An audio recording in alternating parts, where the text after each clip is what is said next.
नमस्कार, सत श्री अकाल, आदाब। स्वागत है जी एक बार फिर तो डॉक्टर भੱਲਾ होम्योपैथिक क्लिनिक ਦੇ ਵਿੱਚ ਤੁਹਾਡੇ ਸਾਰਿਆਂ ਦਾ। ਅੱਜ ਦਾ ਇੱਕ ਸਵਾਲ ਹੈ ਕਿ ਕੀ ਮੌਸਮ ਦਾ ਬਦਲਾਵ ਇਨਸਾਨ ਨੂੰ ਬਿਮਾਰ ਕਰ ਦਿੰਦਾ ਹੈ। ਅੱਜ ਇਸੇ ਬਾਰੇ ਗੱਲ ਕਰਨੀ ਹੈ।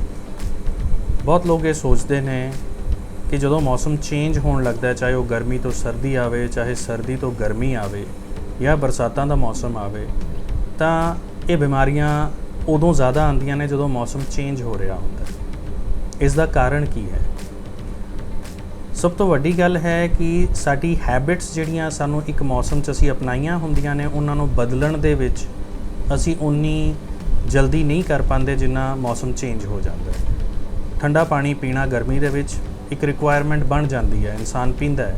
ਕਈ ਲੋਕ ਬਹੁਤ ਜ਼ਿਆਦਾ ਬਰਫ਼ ਵਰਗਾ ਠੰਡਾ ਪਾਣੀ ਪੀਂਦੇ ਨੇ, ਉਹ ਵੈਸੇ ਵੀ ਸਿਹਤ ਲਈ ਅੱਛਾ ਨਹੀਂ ਹੁੰਦਾ। ਮਗਰ ਜਦੋਂ ਉਹੀ ਹੈਬਿਟ ਅਸੀਂ ਬਰਸਾਤਾਂ ਦਾ ਮੌਸਮ ਆਉਣ ਤੱਕ ਜਾਰੀ ਰੱਖਦੇ ਹਾਂ, ਅਸੀਂ ਮੌਸਮ ਦੇ ਹਿਸਾਬ ਨਾਲ ਆਪਣੀ ਆਦਤ ਨੂੰ ਨਹੀਂ ਬਦਲਦੇ, ਤਾਂ ਇੱਕ ਵਾਰ ਦਾ ਪੀਤਾ ਹੋਇਆ ਠੰਡਾ ਪਾਣੀ ਕਈ ਵਾਰੀ ਗਲੇ ਨੂੰ ਖਰਾਬ ਕਰ ਜਾਂਦਾ ਹੈ। ਗਲਾ ਦਰਦ ਹੋਣ ਲੱਗ ਜਾਂਦਾ ਹੈ, ਖਾਂਸੀ ਸ਼ੁਰੂ ਹੋ ਜਾਂਦੀ ਹੈ, ਜ਼ੁਕਾਮ ਲੱਗ ਜਾਂਦਾ ਹੈ। ਅਸੀਂ ਦੋਸ਼ ਮੌਸਮ ਦਾ ਕੱਢ ਦਿੰਦੇ ਹਾਂ। ਬੇਸ਼ੱਕ ਮੌਸਮ ਅਸਰ ਪਾਉਂਦਾ ਹੈ, ਮੌਸਮ ਬਰਸਾਤਾਂ ਦਾ ਕੀਟਾਣੂਆਂ ਨੂੰ ਪਨਪਣ ਲਈ ਬਹੁਤ ਫੇਵਰ ਕਰਦਾ ਹੈ। ਇਸ ਮੌਸਮ ਦੇ ਵਿੱਚ ਜਿਹੜੇ ਇਨਫੈਕਸ਼ਨਸ ਨੇ ਉਹ ਬੜੀ ਜਲਦੀ ਹੁੰਦੇ ਨੇ ਅਤੇ ਇੱਕ ਦੂਸਰੇ ਤੋਂ ਫੈਲਦੇ ਨੇ ਬਹੁਤ ਛੇਤੀ। ਐਵੇਂ ਹੀ ਸਰਦੀਆਂ ਦੇ ਵਿੱਚ ਜਦੋਂ ਸਰਦੀ ਆਉਂਦੀ ਹੈ, ਉਦੋਂ ਸਾਡੀ ਜਿਹੜੀ ਅੰਦਰਲੀ ਸਕਿਨ ਹੈ, ਜਿਹਨੂੰ ਅਸੀਂ ਮਿਊਕਸ ਮੈਂਬਰੇਨ ਕਹਿ ਦਿੰਦੇ ਹਾਂ, ਨੱਕ ਦੇ ਅੰਦਰ ਡਰਾਈ ਹੋ ਜਾਂਦਾ ਹੈ। ਡਰਾਈਨੈਸ ਹੋਣ ਕਰਕੇ ਬਰੀਕ ਦਰਾਰਾਂ ਆ ਜਾਂਦੀਆਂ ਨੇ ਸਕਿਨ ਦੇ ਵਿੱਚ, ਜਿੱਥੋਂ ਇਨਫੈਕਸ਼ਨ ਜਲਦੀ ਹੋਣ ਦੇ ਚਾਂਸਿਸ ਵੱਧ ਜਾਂਦੇ ਨੇ। ਇਹ ਕਾਰਨ ਬਣ ਜਾਂਦੀਆਂ ਨੇ ਇਨਫੈਕਸ਼ਨ ਹੋਣ ਦਾ, ਅਤੇ ਅਸੀਂ ਸੋਚਦੇ ਹਾਂ ਕਿ ਜੀ ਮੌਸਮ ਨੇ ਆਪਣਾ ਅਸਰ ਦਿਖਾ ਦਿੱਤਾ। ਸਾਨੂੰ ਕੁਝ ਹੈਬਿਟਸ ਅਪਣਾਉਣ ਦੇ ਨਾਲ ਅਸੀਂ ਇਹਨਾਂ ਚੀਜ਼ਾਂ ਤੋਂ ਬਚੇ ਰਹਿ ਸਕਦੇ ਹਾਂ। ਇਨਫੈਕਸ਼ਨ ਨਾ ਹੋਵੇ। ਪੁਰਾਣੇ ਲੋਕ ਬਹੁਤ ਜ਼ਿਆਦਾ ਇਸ ਚੀਜ਼ ਨੂੰ ਇੰਪੋਰਟੈਂਟ ਸਮਝਦੇ ਸੀ। ਅਗਰ ਤੁਸੀਂ ਦੇਖਿਆ ਹੋਵੇ ਤਾਂ ਜਿਹੜੇ ਪੁਰਾਣੇ ਬਜ਼ੁਰਗ ਨੇ ਘਰਾਂ ਦੇ ਵਿੱਚ, ਉਹ ਕਹਿੰਦੇ ਹੁੰਦੇ ਸੀ ਕਿ ਜੀ ਨਹਾਉਣ ਤੋਂ ਬਾਅਦ ਆਪਣੀ ਨੋਸਟਰਲਸ ਦੇ ਵਿੱਚ, ਨੱਕ ਦੇ ਵਿੱਚ ਤੇਲ ਦੀ ਇੱਕ ਬੂੰਦ ਪਾ ਲਓ ਜਾਂ ਉਂਗਲੀ ਨਾਲ ਲਗਾ ਲਓ। ਐਵੇਂ ਨੇਵਲ ਦੇ ਵਿੱਚ ਤੇਲ ਅਪਲਾਈ ਕਰ ਲਓ ਲੁਬਰੀਕੇਸ਼ਨ ਪਰਪਸ ਲਈ। ਉਹਦਾ ਇੱਕ ਫਾਇਦਾ ਹੁੰਦਾ ਸੀ, ਕਿਉਂਕਿ ਜਦੋਂ ਮੌਸਮ ਸਰਦੀ ਦਾ ਆਉਂਦਾ ਹੈ ਉਦੋਂ ਮਿਊਕਸ ਮੈਂਬਰੇਨ ਡਰਾਈ ਹੁੰਦੀ ਹੈ। ਅਸੀਂ ਆਰਟੀਫਿਸ਼ਲੀ ਪੈਰਾਫੀਨ ਪ੍ਰਿਪਰੇਸ਼ਨਸ ਆਉਂਦੀਆਂ ਨੇ, ਜਿਹਨੂੰ ਅਸੀਂ ਕਹਿ ਦਿੰਦੇ ਹਾਂ ਵੀ ਵੈਕਸ ਪ੍ਰਿਪਰੇਸ਼ਨਸ, ਜਿਹੜੀਆਂ ਨੱਕ ਨੂੰ ਡਰਾਈ ਹੋਣ ਤੋਂ ਬਚਾਉਂਦੀਆਂ। ਤੇਲ ਉਹੀ ਕੰਮ ਕਰਦਾ ਹੁੰਦਾ ਹੈ। ਤਾਂ ਪੁਰਾਣੇ ਲੋਕਾਂ ਨੂੰ ਇਸ ਚੀਜ਼ ਦੀ ਸਮਝ ਜ਼ਿਆਦਾ ਸੀ ਸ਼ਾਇਦ। ਅੱਜ ਕੱਲ੍ਹ ਅਸੀਂ ਡਾਕਟਰਸ ਦੀ ਸਲਾਹ ਲੈ ਕੇ ਇਸ ਨੂੰ ਫੋਲੋ ਕਰਦੇ ਹਾਂ, ਬਟ ਅਗਰ ਉਹ ਚੀਜ਼ਾਂ ਕਰਦੇ ਰਹੀਏ ਤਾਂ ਸ਼ਾਇਦ ਸਾਨੂੰ ਤਕਲੀਫਾਂ ਉਨੀਆਂ ਨਾ ਆਉਣ। ਇਹਨਾਂ ਤੋਂ ਬਚਿਆ ਕਿੱਦਾਂ ਜਾ ਸਕਦਾ ਹੈ?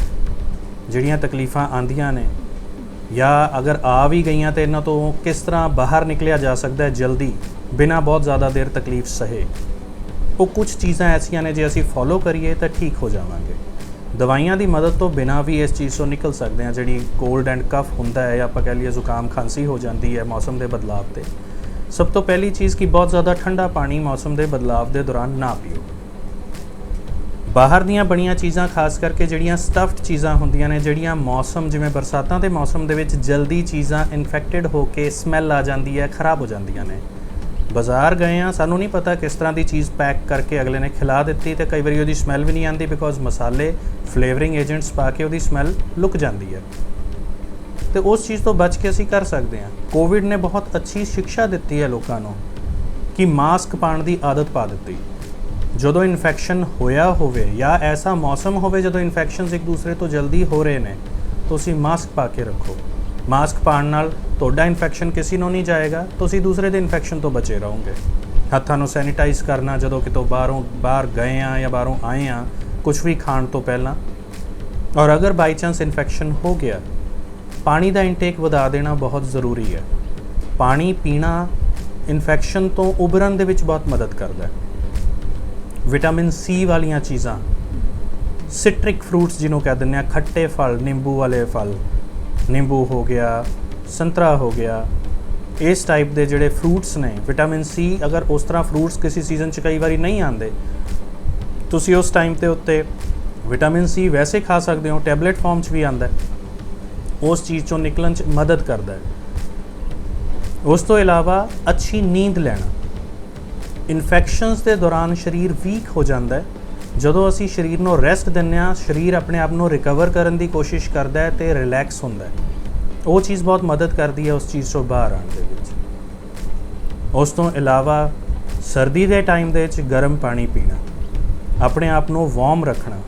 ਹੁੰਦਾ ਕੀ ਹੈ ਕਿ ਜਦੋਂ ਅਸੀਂ ਤਾਪਮਾਨ ਥੱਲੇ ਜਾਂਦਾ ਹੈ, ਠੰਡਾ ਹੁੰਦਾ ਹੈ, ਉਂਗਲਾਂ, ਪੈਰਾਂ ਦੀਆਂ ਉਂਗਲਾਂ, ਹੱਥਾਂ ਦੀਆਂ ਉਂਗਲੀਆਂ, ਮੂੰਹ, ਨੱਕ ਇਹ ਠੰਡੇ ਹੋ ਜਾਂਦੇ ਨੇ ਔਰ ਠੰਡੇ ਹੋਣ ਕਰਕੇ ਇਨਫੈਕਸ਼ਨ ਆਉਣ ਦੀ ਸੰਭਾਵਨਾ ਜ਼ਿਆਦਾ ਵੱਧ ਜਾਂਦੀ ਹੈ। ਬਾਡੀ ਦੀ ਇਮਿਊਨਿਟੀ ਘਟਦੀ ਹੈ। ਇਸ ਤਰ੍ਹਾਂ ਅਗਰ ਆਪਣੇ ਆਪ ਨੂੰ ਵਾਰਮ ਰੱਖਦੇ ਹਾਂ ਤਾਂ ਅਸੀਂ ਇਸ ਚੀਜ਼ ਤੋਂ ਬਚੇ ਰਹਿ ਸਕਦੇ ਹਾਂ। ਇਹ ਕੁਝ ਚੀਜ਼ਾਂ ਫੋਲੋ ਕਰਕੇ ਤੁਸੀਂ ਆਪਣੇ ਆਪ ਨੂੰ ਇਸ ਤਕਲੀਫ ਚੋਂ ਜਲਦੀ ਬਾਹਰ ਕੱਢਣ ਦੇ ਵਿੱਚ ਸਫਲ ਹੋ ਜਾਂਦੇ ਹੋ। ਉਸ ਤੋਂ ਇਲਾਵਾ ਹੋਮਿਓਪੈਥੀ ਦੇ ਵਿੱਚ ਕੁਝ ਐਸੀਆਂ ਦਵਾਈਆਂ ਨੇ ਜਿਹੜੀਆਂ ਮੌਸਮ ਦੇ ਬਦਲਾਵ ਦੇ ਲਈ ਦਿੱਤੀਆਂ ਜਾਂਦੀਆਂ ਨੇ, ਜਿਹੜੀਆਂ ਜ਼ਿਆਦਾ ਕਾਮਨਲੀ ਯੂਜ਼ ਹੁੰਦੀਆਂ ਨੇ। ਮੈਂ ਉਹਨਾਂ ਦੇ ਨਾਮ ਤੁਹਾਨੂੰ ਦੱਸਾਂਗਾ। ਦਵਾਈਆਂ ਕਾਫੀ ਸਾਰੀ ਨੇ, ਬਟ ਫਿਰ ਵੀ ਜੋ ਕੁਝ ਦਵਾਈਆਂ ਹੈਗੀਆਂ ਨੇ, ਮੈਂ ਬਾਰ-ਬਾਰ ਇਹ ਰਿਕਮੈਂਡ ਕਰਦਾ ਕਿ ਬਿਨਾਂ ਡਾਕਟਰ ਦੀ ਸਲਾਹ ਤੋਂ ਆਪਣੇ ਆਪ ਸੈਲਫ ਮੈਡੀਕੇਸ਼ਨ ਨਾ ਕਰੋ। ਖੁਦ ਦਵਾਈ ਨਾ ਲਓ, ਡਾਕਟਰ ਦੀ ਸਲਾਹ ਨਾਲ ਉਹ ਦਵਾਈ ਲਓ, ਤੁਹਾਨੂੰ ਬਹੁਤ ਫਾਇਦਾ ਕਰੇਗੀ। ਇੱਕ ਦਵਾਈ ਹੈ ਉਹਨਾਂ ਵਿੱਚੋਂ ਡਲਕੇਮਾਰਾ। ਮੌਸਮ ਦੇ ਬਦਲਾਵ 'ਚ ਡਲਕੇਮਾਰਾ ਬਹੁਤ ਅੱਛਾ ਕੰਮ ਕਰਦੀ ਹੈ ਜ਼ੁਕਾਮ, ਖਾਂਸੀ ਦੇ ਵਿੱਚ। ਹੋਰ ਦਵਾਈ ਹੈ ਬ੍ਰਾਇਨੀਆ ਅਲਬਾ। ਇਹ ਵੀ ਮੌਸਮ ਦੇ ਬਦਲਾਵ ਦੇ ਵਿੱਚ ਦਿੱਤੀ ਜਾਂਦੀ ਹੈ। ਸਰੀਰ ਦੇ ਵਿੱਚ ਦਰਦਾਂ ਹੋਣ ਲੱਗ ਜਾਣਾ, ਉੱਠਣ ਨੂੰ ਦਿਲ ਨਾ ਕਰਨਾ, ਬਹੁਤ ਜ਼ਿਆਦਾ ਪਿਆਸ ਲੱਗਣਾ, ਖਾਸ ਕਰਕੇ ਗਰਮੀ ਦਾ ਮੌਸਮ ਜਦੋਂ ਹੁੰਦਾ ਹੈ ਆਉਣ ਵਾਲਾ, ਜਾਂ ਗਰਮੀ ਦੇ ਮੌਸਮ ਦੇ ਵਿੱਚ ਇਹ ਦਵਾਈ ਬਹੁਤ ਅੱਛਾ ਕੰਮ ਕਰ ਜਾਂਦੀ ਹੈ। ਉਸ ਤੋਂ ਇਲਾਵਾ ਹੈ ਐਲੀਅਮ ਸੀਪਾ। ਐਲੀਅਮ ਸੀਪਾ ਜ਼ੁਕਾਮ, ਖਾਂਸੀ, ਅੱਖਾਂ 'ਚ ਜਲਣ ਹੋ ਕੇ ਪਾਣੀ ਆਈ ਜਾਣਾ, ਇਸ ਚੀਜ਼ ਦੇ ਲਈ ਬਹੁਤ ਅੱਛਾ ਕੰਮ ਕਰਦੀ ਹੈ। ਉਸ ਤੋਂ ਇਲਾਵਾ ਹੈ ਨੈਟਰਮ ਸਲਫ। ਨੈਟਰਮ ਸਲਫ ਵੀ ਬਹੁਤ ਅੱਛੀ ਮੈਡੀਸਿਨ ਹੈ। ਇਹਦੇ ਨਾਲ ਵੀ ਛਿੱਕਾਂ, ਜ਼ੁਕਾਮ, ਸਾਹ ਲੈਣ 'ਚ ਪਰੇਸ਼ਾਨੀ ਹੋਣਾ, ਜਿਨ੍ਹਾਂ ਲੋਕਾਂ ਨੂੰ ਐਲਰਜੀ ਹੋ ਜਾਂਦੀ ਹੈ, ਇਹ ਦਵਾਈਆਂ ਬਹੁਤ ਅੱਛਾ ਅਸਰ ਦਿਖਾਉਂਦੀਆਂ ਨੇ ਅਗਰ ਲੱਛਣਾਂ ਦੇ ਆਧਾਰ 'ਤੇ ਦੇ ਦਿੱਤੀਆਂ ਜਾਣ। ਦਵਾਈਆਂ ਹੋਰ ਬਹੁਤ ਸਾਰੀਆਂ ਨੇ, ਦਵਾਈਆਂ ਦੀ ਲਿਸਟ ਦਾ ਕੋਈ ਅੰਤ ਨਹੀਂ, ਮਗਰ ਜਿਹੜੀਆਂ ਜ਼ਿਆਦਾ ਕਾਮਨਲੀ ਯੂਜ਼ ਹੁੰਦੀਆਂ ਮੈਂ ਉਹ ਦਵਾਈਆਂ ਤੁਹਾਨੂੰ ਦੱਸਦਾ ਹੁੰਦਾ। ਇੱਕ ਦਵਾਈ ਹੋਰ ਹੈ ਰਸਟੌਕਸ।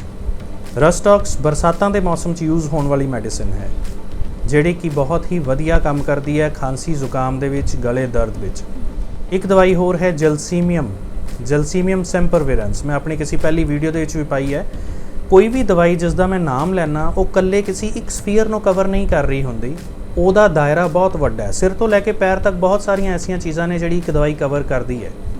ਬਟ ਜਿਹੜੀ ਦਵਾਈ ਜ਼ਿਆਦਾ ਕਿਸੇ ਚੀਜ਼ ਨੂੰ ਅਸਰ ਦਿਖਾਉਂਦੀ ਹੈ, ਇੱਕੋ ਹੀ ਦਵਾਈ ਕਈ ਕਾਰਨਾਂ ਵਾਸਤੇ ਯੂਜ਼ ਕੀਤੀ ਜਾ ਸਕਦੀ ਹੈ। ਜਲਸੀਮੀਅਮ ਸੈਂਪਰਵਿਰੈਂਸ ਵੀ ਇੱਕ ਬਹੁਤ ਅੱਛੀ ਦਵਾਈ ਹੈ, ਜਿਹੜੀ ਮੈਂ ਕਨਫਿਊਜ਼ਨ ਵਾਸਤੇ ਵੀ ਪਹਿਲਾਂ ਦੱਸ ਚੁੱਕਿਆ। ਉਹ ਜ਼ੁਕਾਮ ਲਈ ਵੀ ਬਹੁਤ ਅੱਛਾ ਰੋਲ ਪਲੇ ਕਰਦੀ ਹੈ। ਅਗਰ ਇਹਨਾਂ ਦਵਾਈਆਂ ਦਾ ਸਹੀ ਉਪਯੋਗ ਕੀਤਾ ਜਾਵੇ ਤਾਂ ਤੁਸੀਂ ਇਹਨਾਂ ਤਕਲੀਫਾਂ ਵਿੱਚੋਂ ਬਹੁਤ ਜਲਦੀ ਬਾਹਰ ਆ ਸਕਦੇ ਹੋ। ਉਮੀਦ ਕਰਦਾ ਇਸ ਵੀਡੀਓ ਦਾ ਤੁਹਾਨੂੰ ਫਾਇਦਾ ਹੋਇਆ ਹੋਵੇਗਾ ਔਰ ਆਪਣੇ ਆਪ ਨੂੰ ਤੁਸੀਂ ਮੌਸਮ ਦੇ ਬਦਲਾਵ ਦੇ ਅਸਰ ਤੋਂ ਬਚਾ ਸਕੋਗੇ। ਫਿਰ ਮਿਲਾਂਗੇ ਨਵੀਆਂ ਵੀਡੀਓਜ਼ ਦੇ ਨਾਲ। ਤਦ ਤੱਕ ਆਪਣਾ ਧਿਆਨ ਰੱਖੋ। ਮੇਰੇ ਇਸ ਚੈਨਲ ਨੂੰ ਸਬਸਕ੍ਰਾਈਬ ਜ਼ਰੂਰ ਕਰੋ, ਆਪਣਿਆਂ ਦੇ ਨਾਲ ਸ਼ੇਅਰ ਕਰੋ, ਲਾਈਕ ਕਰੋ। ਫਿਰ ਮਿਲਦੇ ਹਾਂ। ਨਮਸਕਾਰ, ਸਤਿ ਸ਼੍ਰੀ ਅਕਾਲ, ਆਦਾਬ।